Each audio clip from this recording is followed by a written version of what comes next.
2026 के आरंभ के बाद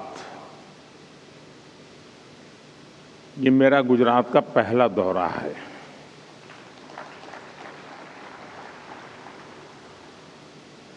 और सुखद इसलिए भी है क्योंकि 2026 की मेरी यात्रा सोमनाथ दादा के चरणों में सर झुका करके हुई है।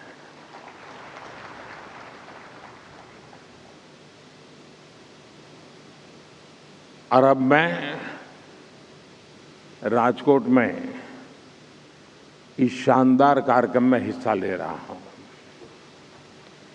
यानी विकास भी विरासत भी, यह मंत्र हर तरफ गूंज रहा है।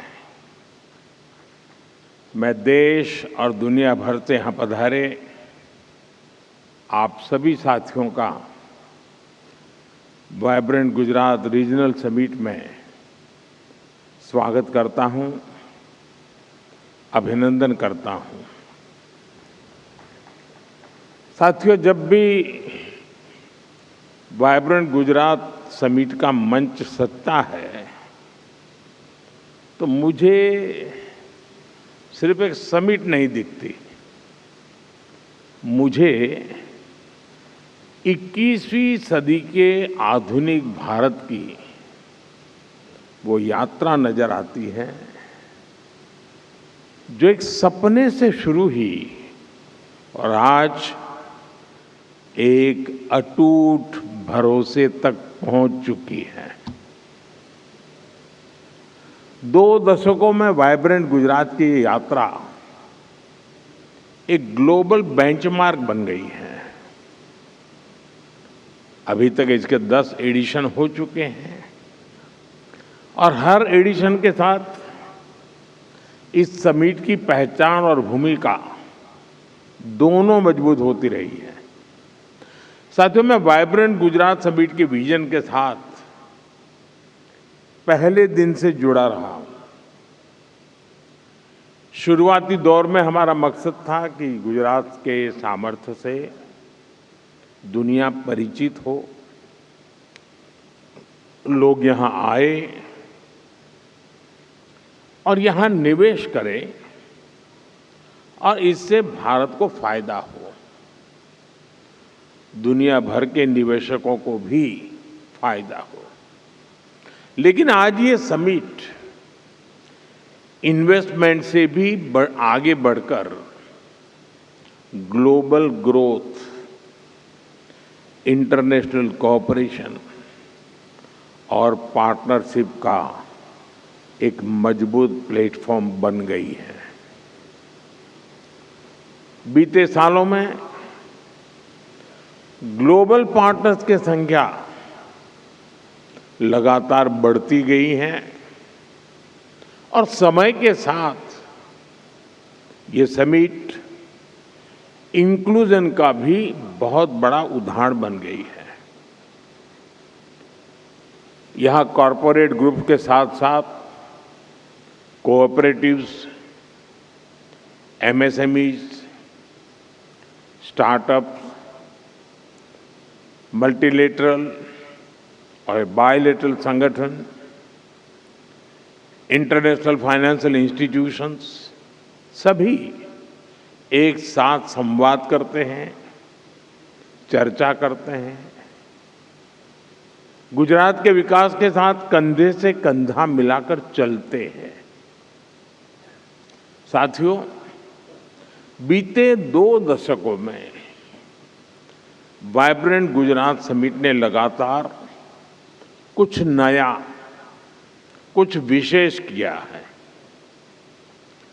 वाइब्रेंट गुजरात की ये रीजनल समिट भी इसका एक उदाहरण बन गई है। इसका फोकस गुजरात के अलग अलग हिस्सों के अनटैप पोटेंशियल को परफॉर्मेंस में बदलने का है। जैसे किसी क्षेत्र में कोस्टलाइन का सामर्थ्य है तो कहीं एक लंबी ट्राइबल बेल्ट है, कहीं इंडस्ट्रियल क्लस्टर का एक बड़ा इकोसिस्टम है तो कहीं खेती और पशुपालन की समृद्ध परंपरा है। यानी गुजरात के अलग अलग रीजन्स की अपनी ताकत है। वाइब्रेंट गुजरात की रीजनल समिट गुजरात की इन्हीं रीजनल संभावनाओं पर फोकस करते हुए आगे बढ़ रही है। साथियों, 21वीं सदी का एक चौथाई हिस्सा बीत चुका है। बीते वर्षों में भारत ने बहुत तेज प्रगति भी की है और इसमें गुजरात की आप सभी की बहुत बड़ी भूमिका रही है। भारत दुनिया की तीसरी बड़ी इकोनॉमी बनने की तरफ तेज गति से आगे बढ़ रहा है और जो आंकड़े आ रहे हैं उससे ये साफ है कि भारत से दुनिया की उम्मीदें लगातार बढ़ रही हैं। भारत दुनिया की फास्टेस्ट ग्रोइंग लार्ज इकोनॉमी है। इन्फ्लेशन काबू में है। एग्रीकल्चर प्रोडक्शन में भारत नए रिकॉर्ड बना रहा है। भारत मिल्क प्रोडक्शन में नंबर 1 है। जेनेरिक मेडिसिन प्रोडक्शन में मामले में भारत नंबर 1 है। दुनिया में जो देश सबसे ज्यादा वैक्सीन बनाता है उस देश का नाम भारत है। साथियों, भारत की ग्रोथ से जुड़ी fact reform, perform and transform के उस मंत्र की सक्सेस स्टोरी है। बीते 11 वर्षों में भारत दुनिया का सबसे बड़ा मोबाइल डेटा कंज्यूमर बना है। हमारा यूपीआई दुनिया का number 1 real time digital transaction platform बना है। कभी हम 10 में से 9 मोबाइल बाहर से मंगाते थे। आज भारत दुनिया का दूसरा सबसे बड़ा मोबाइल मैन्युफैक्चरर है।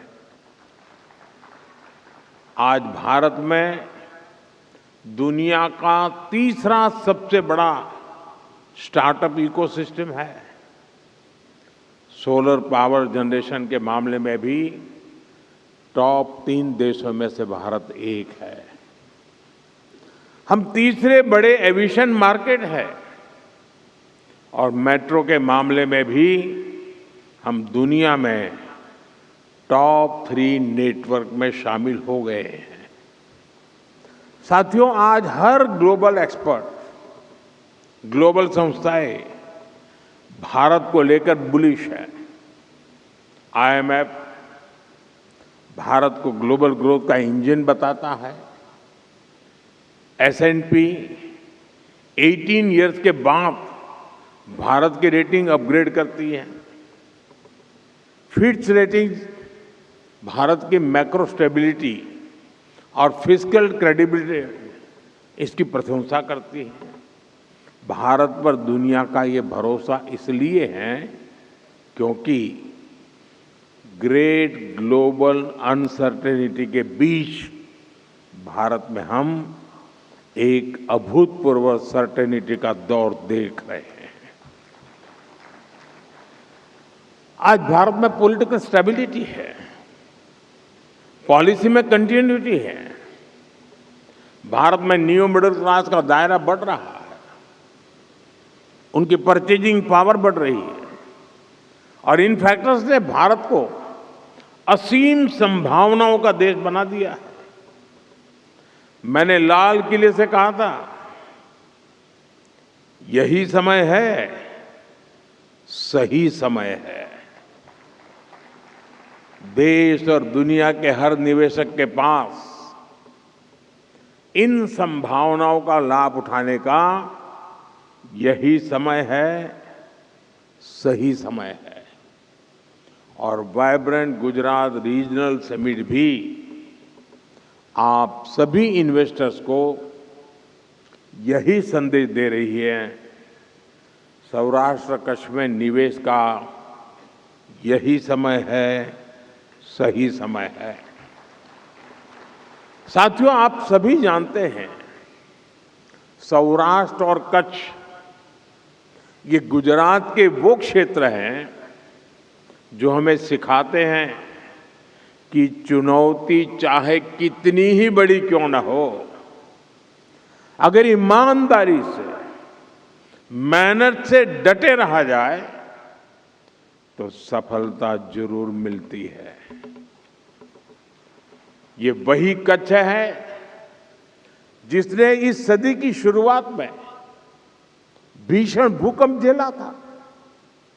ये वही सौराष्ट्र है जहां वर्षों तक सूखा पड़ता था। पीने के पानी के लिए माताओं बहनों को कई कई किलोमीटर चलकर जाना पड़ता था। बिजली का कोई ठिकाना नहीं था। हर तरफ मुश्किलें ही मुश्किलें थी। साथियों, आज जो 20-25 साल के नौजवान हैं, उन्होंने उस दौर की सिर्फ कहानियां सुनी हैं। सच्चाई ये थी कि लोग कच्छ में, सौराष्ट्र में लंबे वक्त तक रहने के लिए तैयार नहीं होते थे। उस कालखंड में लगता था कि स्थितियां कभी भी नहीं बदलेगी, लेकिन इतिहास साक्षी है, समय बदलता है और जरूर बदलता है। सौराष्ट्र कच्छ के लोगों ने अपने परिश्रम से अपना भाग्य बदल दिया है। साथियों, आज सौराष्ट्र और कच्छ सिर्फ अवसरों का ही क्षेत्र नहीं है, बल्कि एक क्षेत्र भारत की ग्रोथ का एंकर रीजन बन चुका है। ये रीजन आत्मनिर्भर भारत अभियान को गति देने वाला बहुत बड़ा सेंटर बन रहा है। भारत को ग्लोबल मैन्युफैक्चरिंग हब बनाने में सौराष्ट्र और कच्छ की बहुत बड़ी भूमिका है, और ये भूमिका मार्केट ड्रिवन है, और यही बात इन्वेस्टर्स के लिए सबसे बड़ा भरोसा बनती है। यही राजकोट में ही 2.5 लाख से अधिक एमएसएमईज हैं। यहां अलग अलग इंडस्ट्रियल क्लस्टर्स में स्क्रू ड्राइवर से लेकर auto parts, machine tools, luxury car के लाइनर्स, एरोप्लेन, फाइटर प्लेन और रॉकेट तक के पार्ट्स ये हमारे राजकोट में बनते हैं। यानी यह रीजन लो कॉस्ट मैन्युफैक्चरिंग से लेकर high precision, high technology manufacturing तक पूरी वैल्यू चेन को सपोर्ट करता है। और यहां का ज्वेलरी उद्योग तो अपने आप में विश्व प्रसिद्ध है। यह सेक्टर स्केल, स्किल और ग्लोबल लिंकेज तीनों का उदाहरण है। साथियों, अलंग दुनिया का सबसे बड़ा शिप ब्रेकिंग यार्ड है। दुनिया के 1/3 शिप्स यहीं पर रिसाइकल होते हैं। यह सर्कुलर इकोनॉमी में भारत की लीडरशिप का भी प्रमाण है। भारत टाइल्स के बड़े प्रोड्यूसर में से एक है। इसमें भी मोरबी जिले का योगदान बहुत बड़ा है। यहाँ मैन्युफैक्चरिंग कॉस्ट कॉम्पिटिटिव भी है और ये ग्लोबली बेंचमार्क भी है। और मुझे याद है सौराष्ट्र के अखबार के लोग यहाँ मौजूद होंगे। मेरे बाल नोच लेते थे। एक बार मैंने यहाँ सौराष्ट्र में भाषण में कहा था, मैं એમ કહેલું કે હું જોઈ શકું છું કે એક સમય એવો આવશે કે મોરબી, જામનગર અને રાજકોટ આ ત્રિકોણ મિની જાપાન બનશે। ત્યારે મારી બહુ મજાક ઉડાયેલી। આજે હું મારી આંખો સામે હકીકત જોઈ રહ્યો છું। हमें धोलेरा स्पेशल इन्वेस्टमेंट रीजन पर भी बहुत गर्व है। आज ये शहर मॉडर्न मैन्युफैक्चरिंग का बहुत बड़ा केंद्र बन रहा है। धोलेरा में भारत की पहली सेमीकंडक्टर फैब्रिकेशन फैसिलिटी तैयार हो रही है।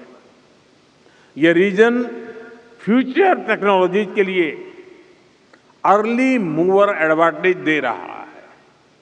यानी आपका इन्वेस्टमेंट बढ़ाने के लिए इस क्षेत्र में जमीन पूरी तरह तैयार है, इंफ्रास्ट्रक्चर रेडी है, पॉलिसी प्रेडिक्टेबल है और विजन लॉन्ग टर्म है।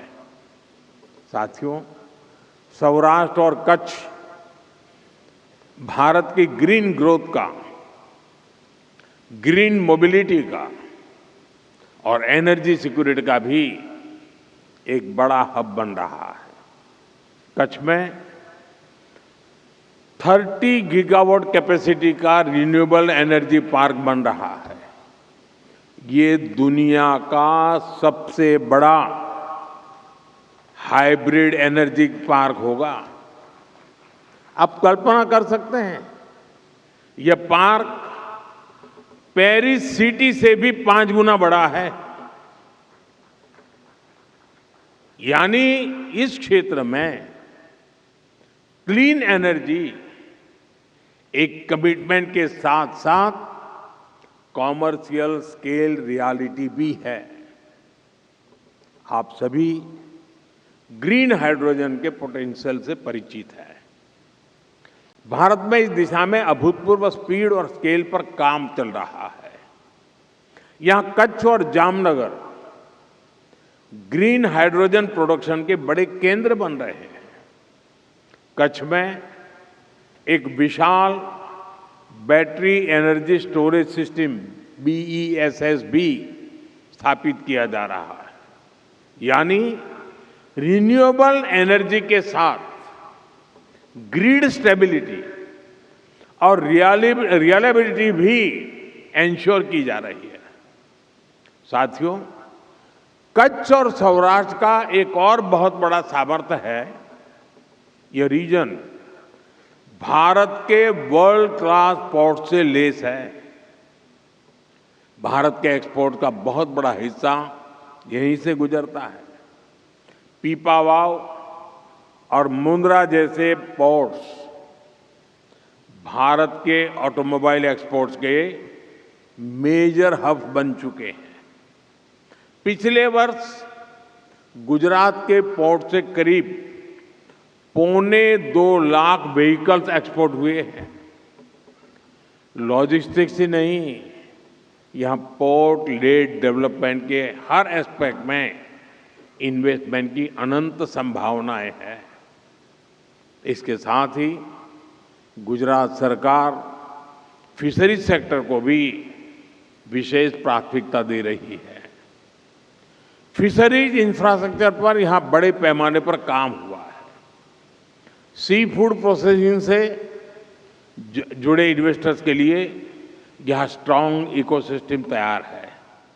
साथियों, इंफ्रास्ट्रक्चर के साथ साथ इंडस्ट्री रेडी वर्कफोर्स आज सबसे बड़ी आवश्यकता है और गुजरात इस मोर्चे पर इन्वेस्टर्स को पूरी सर्टेनिटी देता है। यहाँ एजुकेशन और स्किल डेवलपमेंट का इंटरनेशनल इकोसिस्टम मौजूद है। गुजरात सरकार की कौशल skill university future ready skill में युवाओं को तैयार कर रही है। ये ऑस्ट्रेलिया और सिंगापुर की यूनिवर्सिटी के साथ कोलैबोरेशन में काम कर रही है। नेशनल डिफेंस यूनिवर्सिटी भारत की पहली नेशनल लेवल डिफेंस यूनिवर्सिटी है। Gati Shakti university road, railway, airway, waterways और लॉजिस्टिक्स हर सेक्टर के लिए स्किल मैन पावर तैयार कर रही है। यानी इन्वेस्टमेंट के साथ साथ यहां टैलेंट पाइपलाइन भी एश्योर्ड है। आज ढेर सारी फॉरेन यूनिवर्सिटीज भारत में नए नए अवसर देख रही हैं और गुजरात उनके लिए प्रिफर्ड डेस्टिनेशन बन रहा है।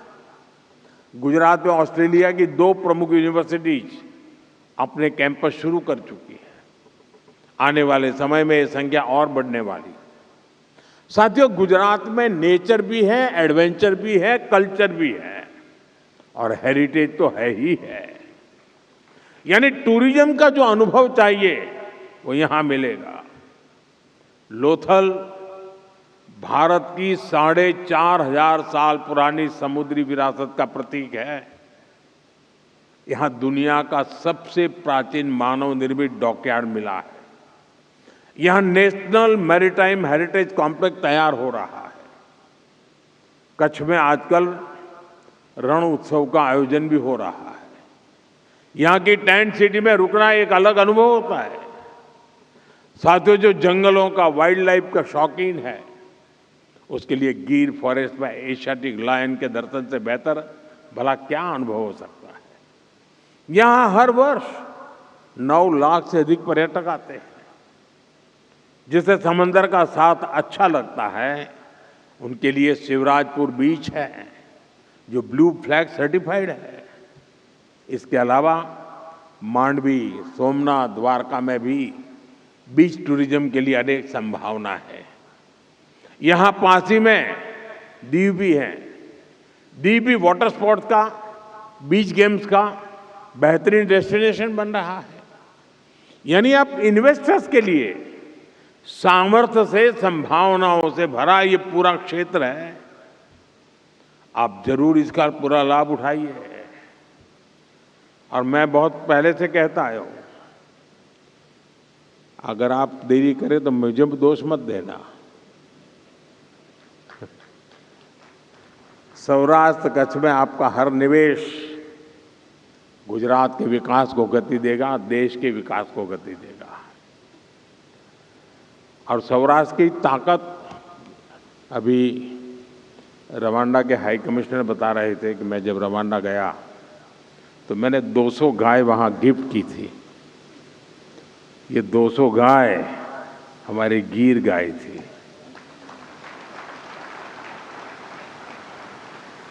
लेकिन उसकी एक विशेषता है, जब हमने 200 गाय दी वहाँ की ग्रामीण इकोनॉमी के लिए, तो उसमें एक नियम है कि गाय तो आपको देंगे, लेकिन उसकी जो पहली बछड़ी होगी वो आपको वापस देनी होगी और वो हम दूसरे परिवार को देते हैं। यानी इन दिनों वो 200 गाय से शुरू हुआ, हजारों परिवारों के पास गाय पहुंच चुकी है।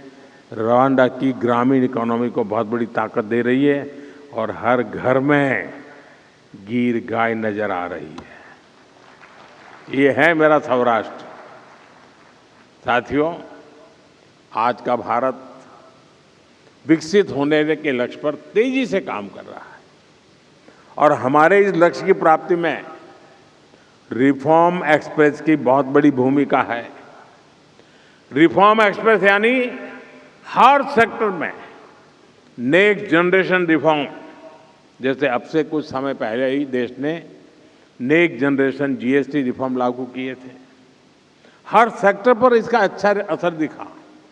विशेष रूप से हमारे एमएसएमईज को बहुत फायदा हो रहा है। रिफॉर्म एक्सप्रेस पर सवार भारत ने बहुत बड़ा रिफॉर्म इंश्योरेंस सेक्टर में किया गया है। भारत ने इंश्योरेंस सेक्टर में 100% एफडीआई को मंजूरी दे दी है। इससे देशवासियों को 100% बीमा कवरेज देने के अभियान को गति मिलेगी। इसी तरह करीब 6 दशक के बाद इनकम टैक्स कानून को आधुनिक किया गया है। इससे करोड़ों टैक्स पेयर्स को फायदा होगा। भारत ने ऐतिहासिक लेबर रिफॉर्म्स को भी लागू कर दिया है। इससे वेजेज, सोशल सिक्योरिटी और इंडस्ट्री तीनों को एक यूनिफाइड फ्रेमवर्क मिला है। यानी श्रमिक हो या फिर इंडस्ट्री, सभी का इससे फायदा है। साथियों, आज भारत डेटा आधारित इनोवेशन का, एआई रिसर्च का, सेमीकंडक्टर मैन्युफैक्चरिंग का एक ग्लोबल हब बनता जा रहा है। यानी भारत की पावर डिमांड लगातार बढ़ रही है। भारत को एश्योर्ड एनर्जी की बहुत जरूरत है और इसका बहुत बड़ा माध्यम न्यूक्लियर पावर है। इसको देखते हुए हमने न्यूक्लियर पावर सेक्टर में भी नेक्स्ट जनरेशन रिफॉर्म किया है। भारत ने पिछले संसद के सत्र में शांति एक्ट के जरिए सिविल न्यूक्लियर एनर्जी को प्राइवेट पार्टनरशिप के लिए ओपन कर दिया है। ये इन्वेस्टर्स के लिए बहुत बड़ा अवसर है। साथियों, यहां उपस्थित सभी निवेशकों को मैं विश्वास दिलाता हूं, हमारी रिफॉर्म एक्सप्रेस अब रुकने वाली नहीं है। भारत की रिफॉर्म जर्नी इंस्टीट्यूशनल ट्रांसफॉर्मेशन की दिशा में बढ़ चुकी है। साथियों, आप सभी यहां सिर्फ एमओयू के साथ नहीं आए हैं। आप यहां सौराष्ट्र कच्छ के विकास और विरासत से जुड़ने आए हैं। मैं आपको विश्वास दिलाता हूं, आपके इन्वेस्टमेंट की पाई पाई यहां शानदार रिटर्न दे करके जाएगी। एक बार फिर आप सभी को मेरी बहुत बहुत शुभकामनाएं हैं। मैं गुजरात सरकार को, गुजरात की टीम को भी उनके इस प्रयासों के लिए उनकी सराहना करता हूं, बहुत बहुत बधाई देता हूं। 2027 में शायद उनका वाइब्रेंट समिट होगा। उसके पहले ये रीजनल समिट एक अच्छा प्रयोग हो रहा है और मुझे खुशी हो रही है कि जिस काम को शुरू करते समय मुझे काम करने का अवसर मिला था, आज जब मेरे साथियों के द्वारा उस तक का विस्तार हो रहा है, उसको नई ऊर्जा मिल रही है, तो आनंद अनेक गुना बढ़ जाता है। मैं आपको बहुत बहुत बधाई देता हूँ, बहुत बहुत शुभकामनाएं देता हूँ। धन्यवाद।